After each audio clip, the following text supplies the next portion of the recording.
Pouco depois do encontro com o presidente ucraniano Volodymyr Zelensky durante a Assembleia Geral da ONU, o ex-presidente dos Estados Unidos Donald Trump surpreendeu a todos com uma publicação contundente em suas redes sociais. Após analisar detalhadamente a situação militar e econômica tanto da Ucrânia quanto da Rússia, ficou claro para mim que os desafios enfrentados por Moscou são muito maiores do que se imagina. A Ucrânia, com o apoio decisivo da União Europeia e especialmente da OTAN, tem hoje todas as condições para não apenas resistir, mas também para recuperar cada centímetro de seu território original. Com tempo, determinação e o suporte financeiro necessário, a restauração das fronteiras anteriores à guerra não é apenas possível, é uma realidade ao alcance das mãos. Por que duvidar? A Rússia já desperdiça 3 anos e meio em um conflito sem sentido, algo que uma potência militar de verdade teria resolvido em poucos dias. Isso não engrandece Moscou, pelo contrário, expõe sua fragilidade. Quando os cidadãos russos, das grandes metrópoles aos vilarejos mais remotos, perceberem o verdadeiro custo dessa guerra, as filas intermináveis para abastecer, a escassez de recursos e o fato de que a maior parte de seu orçamento está sendo consumida por uma batalha contra uma nação que, apesar de tudo, se fortalece a cada dia, a pressão interna será insustentável. A Ucrânia, com sua coragem inabalável, não só reconquistará o que é seu, mas poderá ir além. A Rússia enfrenta uma crise econômica sem precedentes, e este é o momento ideal para Kiev agir. Independentemente do desfecho, desejo o melhor para ambos os países. Continuaremos fornecendo armamentos à OTAN, que decidirá como utilizá-los da melhor forma. Boa sorte a todos!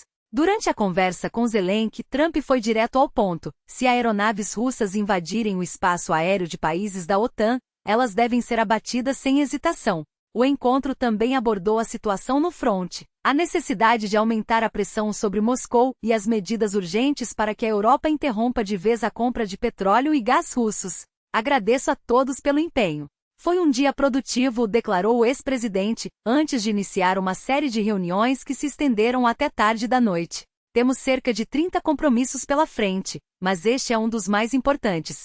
Respeitamos profundamente a luta da Ucrânia, é algo que impressiona. Zelensky, por sua vez, agradeceu a oportunidade e destacou os esforços pessoais de Trump para buscar uma solução imediata para o conflito. Nossas primeiras-damas acabaram de se reunir para discutir a situação das crianças ucranianas. A participação de Melania foi fundamental, e isso é muito significativo, afirmou. O presidente ucraniano também compartilhou boas notícias. Nossos soldados avançaram 360 quilômetros em diferentes frentes este mês, graças ao apoio que recebemos.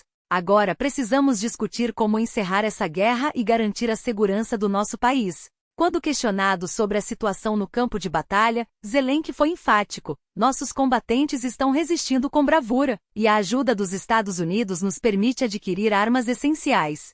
Só neste mês, recuperamos entre 300 e 360 quilômetros de território.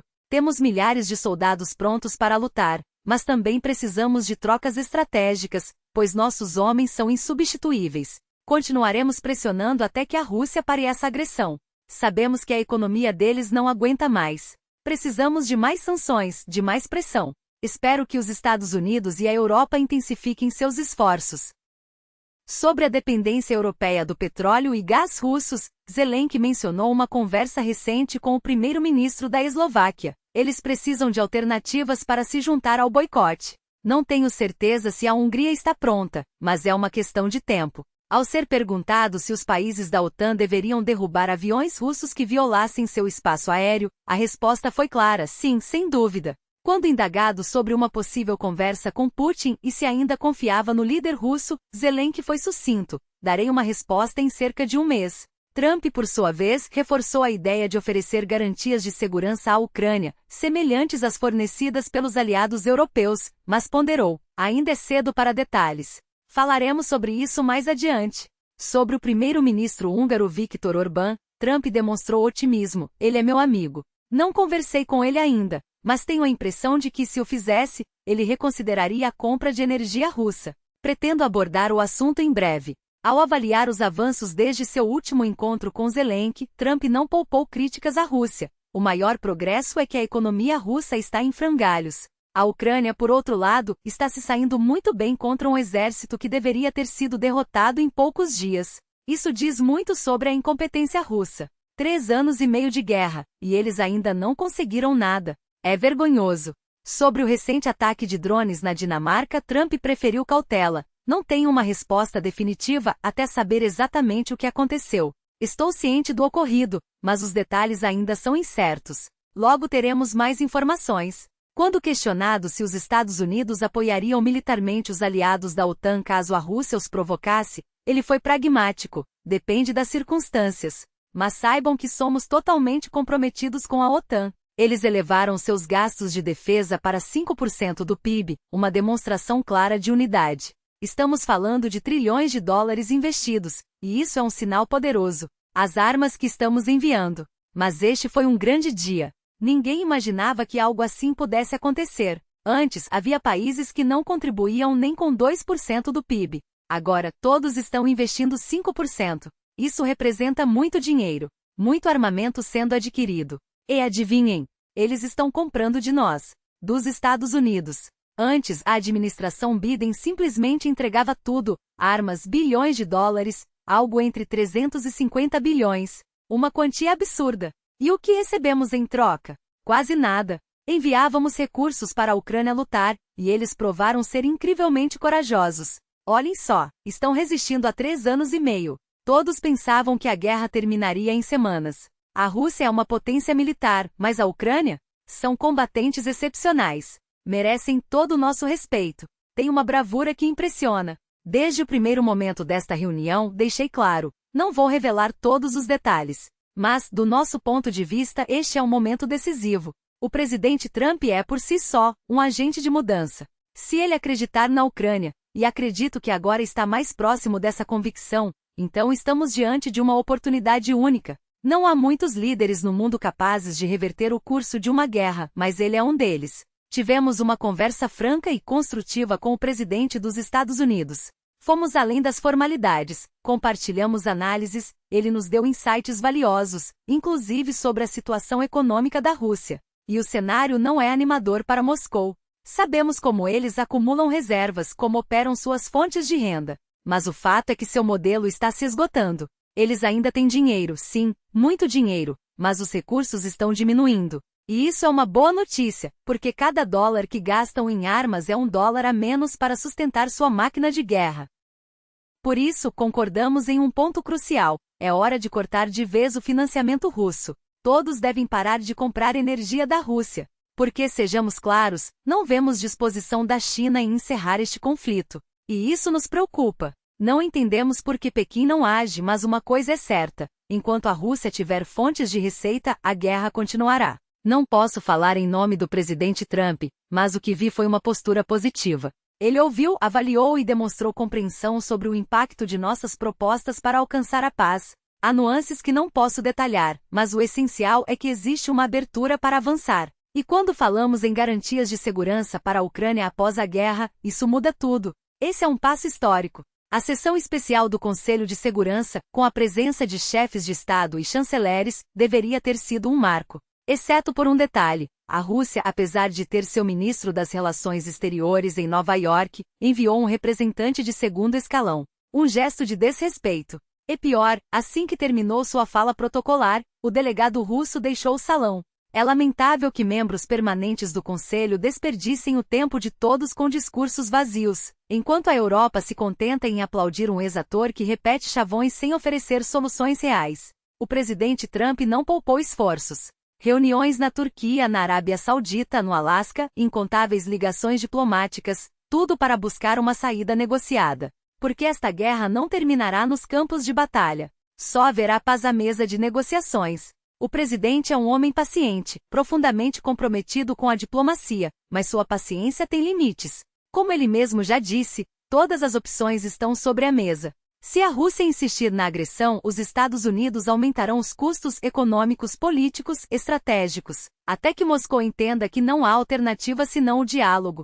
A Carta das Nações Unidas completa 80 anos, mais do que a expectativa de vida média de um ser humano. Esta deveria ser uma ocasião de celebração, mas o mundo está em frangalhos. Basta olhar ao redor: crianças em Gaza comendo areia e bebendo água contaminada, idosas na Ucrânia trancadas em porões para escapar de drones, Estudantes no Haiti que não vão à escola por medo de serem executados por gangues. E por trás de cada tragédia que sai das manchetes, há outras ainda mais esquecidas, há mulheres no Congo tentando proteger suas filhas de estupros sistemáticos, crianças rohingyas que nunca conheceram um lar fora dos campos de refugiados. Diante dessa realidade, não há o que comemorar. Há uma pergunta que não pode mais ser evitada: onde está a ONU? Quando tanques violam fronteiras, quando civis são massacrados, quando o direito humanitário é ignorado, a culpa não é da carta. O problema não é o documento, mas a falta de vontade dos Estados-membros em cumpri-lo. A ONU não é um cardápio do qual se escolhem apenas os princípios convenientes.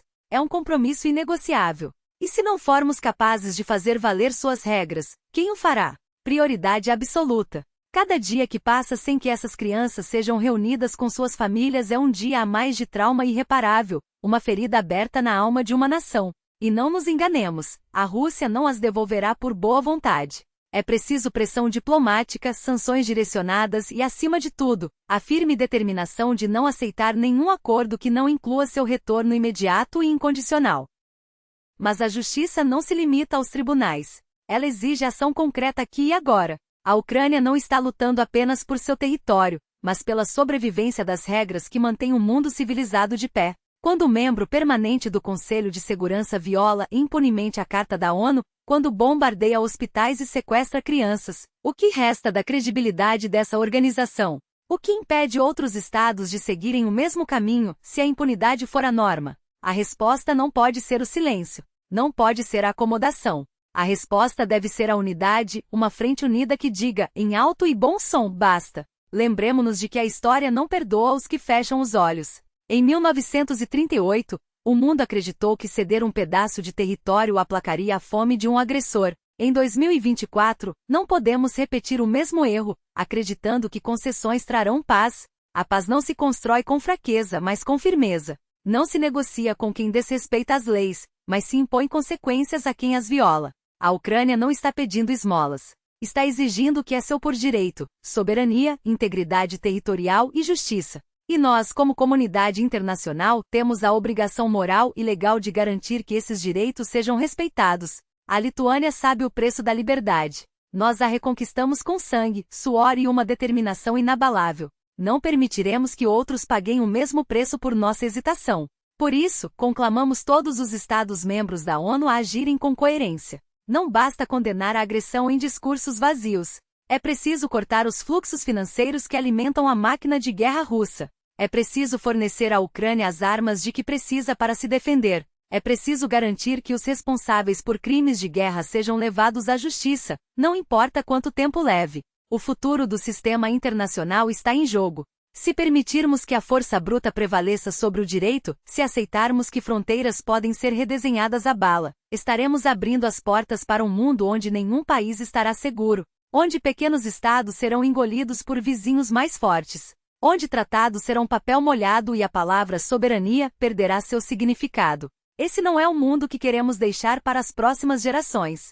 A Ucrânia está resistindo. Está lutando não apenas por si, mas por todos nós. E nós, como comunidade global, devemos estar à altura desse momento. Não há neutralidade possível quando o direito internacional é pisoteado. Não há meio-termo quando crianças são arrancadas de seus lares. Não há desculpa para a inação quando a própria base da ordem mundial está sob ataque. O tempo da complacência acabou. O momento de agir é agora. Que as gerações futuras olhem para trás e vejam que quando o mundo foi testado, escolhemos a coragem em vez do medo, a justiça em vez da impunidade, a solidariedade em vez do egoísmo. Porque no fim das contas, a paz não é um presente, é uma conquista, e cabe a nós conquistá-la. Este é o momento de reafirmar que a paz não é um privilégio, mas uma responsabilidade coletiva. Não podemos nos dar ao luxo de assistir inertes, enquanto conflitos se alastram como fogo em palha seca, consumindo vidas, sonhos e o futuro de nações inteiras. A ONU nasceu de uma promessa: nunca mais permitir que a humanidade mergulhasse no abismo da guerra.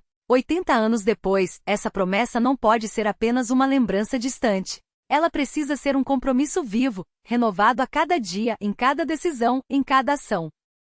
Os desafios que enfrentamos hoje são tão complexos quanto os de 1945, mas com uma diferença crucial: temos as ferramentas, os recursos e o conhecimento para enfrentá-los. O que nos falta muitas vezes é a vontade política de agir. Enquanto alguns preferem dividir o mundo em blocos rivais, alimentando disputas que só beneficiam a poucos, milhões sofrem as consequências. A fome não escolhe bandeiras. As mudanças climáticas não respeitam fronteiras. E a tecnologia, quando usada sem ética, não distingue entre aliados e adversários. A reforma do Conselho de Segurança não é uma questão de prestígio, mas de justiça. Como podemos falar em representatividade quando continentes inteiros são deixados à margem das decisões que moldam o destino do planeta? A África, com sua riqueza cultural, histórica e humana, merece um lugar à mesa, não como convidada, mas como protagonista. O mesmo vale para outras regiões que, apesar de seu peso econômico e demográfico, ainda são tratadas como coadjuvantes em um sistema que deveria ser verdadeiramente global. E não nos enganemos, os críticos da ONU não são aqueles que buscam aperfeiçoá-la, mas os que desejam enfraquecê-la para impor suas próprias agendas. São os que preferem o caos à cooperação, o domínio à igualdade, o egoísmo à solidariedade. Mas a história já provou, vezes sem conta, que nenhum país, por mais poderoso que seja, pode enfrentar sozinho os monstros do nosso tempo. As pandemias não se combatem com muros. A crise climática não se resolve com discursos vazios. E a paz não se constrói com armas, mas com diálogo, respeito e ação conjunta. Este é o momento de escolher. Podemos continuar a nos dividir, a alimentar rivalidades que só servem aos interesses de uma minoria, ou podemos lembrar que, apesar de nossas diferenças, somos todos parte da mesma humanidade. Podemos permitir que o cinismo prevaleça, ou podemos provar que o multilateralismo não é uma utopia, mas a única saída viável para um mundo em crise. A ONU não é perfeita, mas é o melhor instrumento que temos para evitar que a barbárie volte a triunfar. Que as próximas gerações não nos julguem por nossas palavras, mas por nossas ações. Que elas vejam neste 80º aniversário não um ponto final, mas um recomeço. Um recomeço onde a coragem supere o medo, a justiça supere a impunidade, e a solidariedade supere o egoísmo. Porque no fim das contas, a paz não é um destino. É uma jornada. E cabe a nós decidir se queremos caminhar juntos ou nos perder pelo caminho. A Carta das Nações Unidas permanece como o alicerce inabalável de nossa ordem global, conferindo legitimidade a cada medida que adotamos. E neste momento em que os conflitos se multiplicam e se alastram, enfrentamos também crises humanitárias de proporções devastadoras.